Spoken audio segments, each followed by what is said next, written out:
teman-teman, kali ini aku Brenda akan berbagi kasih kepada sesama. Mau tahu keseruannya? Yuk ikutin.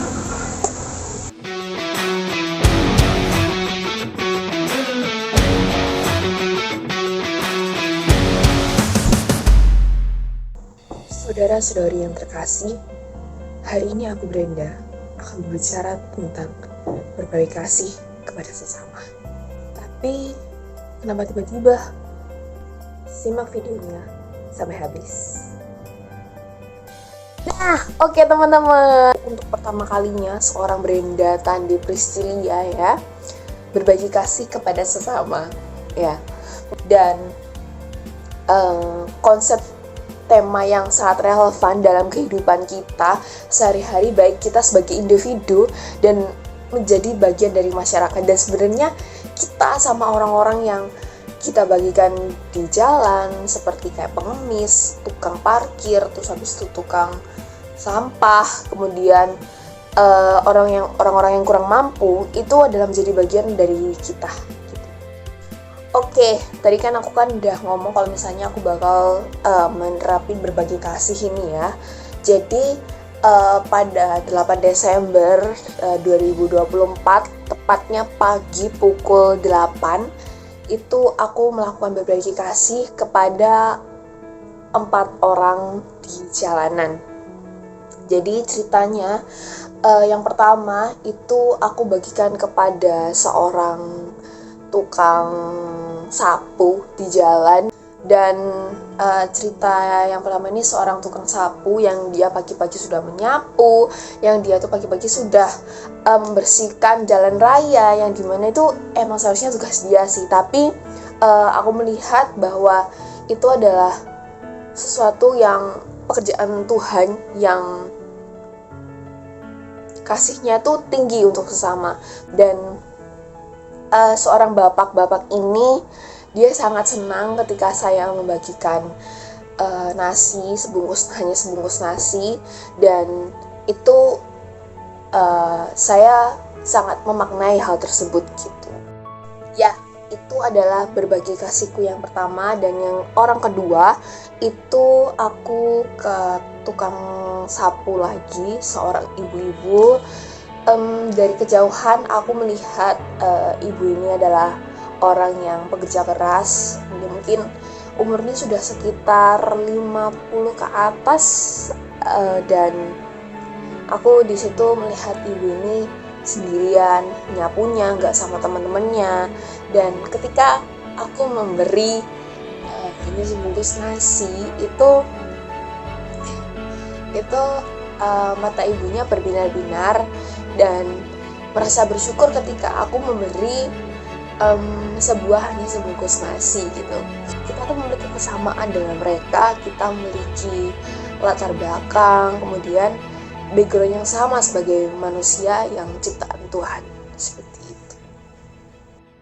Oke, dan yang ketiga itu aku berbagi kasih kepada sosok bukan pemulung ya, dia tuh bawa karung dan dia keluar dari gang. Dan tepat sekali saat aku ingin berbagi selanjutnya, itu ada bapak-bapak itu, ada mas-mas lah.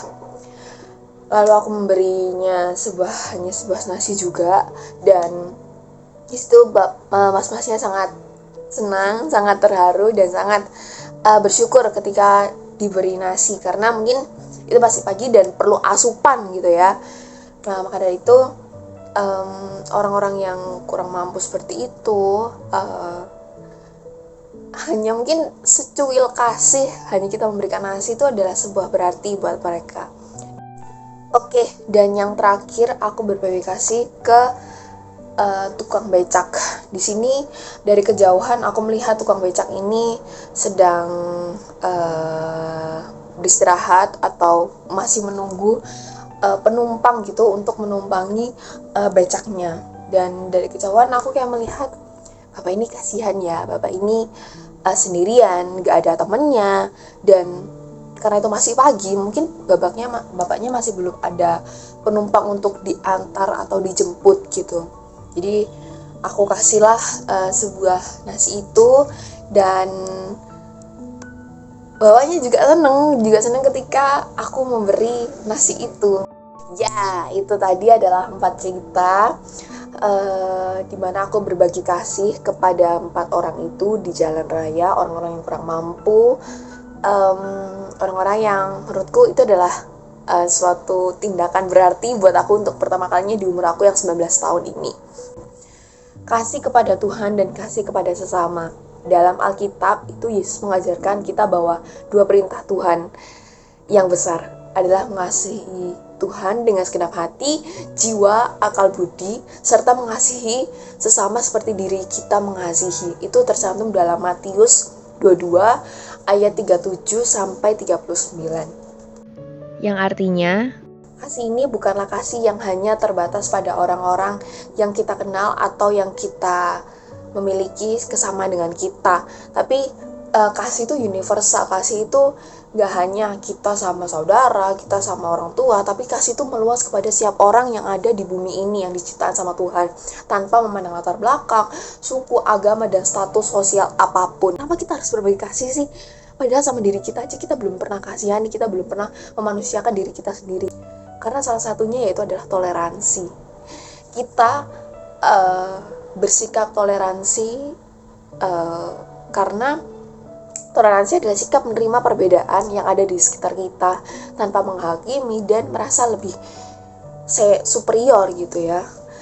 Dalam konteks agama Kristen, toleransi bukan berarti kita harus menyetujui atau membenarkan segala hal yang bertentangan dengan keyakinan kita, tetapi lebih pada penghormatan tentang hak orang lain untuk memiliki pandangan dan kepercayaan yang berbeda.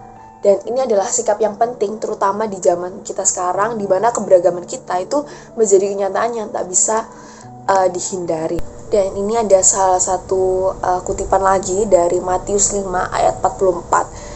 Tetapi aku berkata kepadamu, kasihilah musuhmu dan berdoalah bagi mereka yang menganiaya kamu. Dan ini adalah bentuk kasih yang paling tinggi, yang dimana kasih yang tidak mengenal batas. Jadi apapun kondisinya, tetaplah berbuat kasih kepada sesama. Jadi pentingnya toleransi itu ketika kita nggak ada perbedaan, tidak menjadi sumber untuk kita sebagai musuhan atau melakukan kekerasan.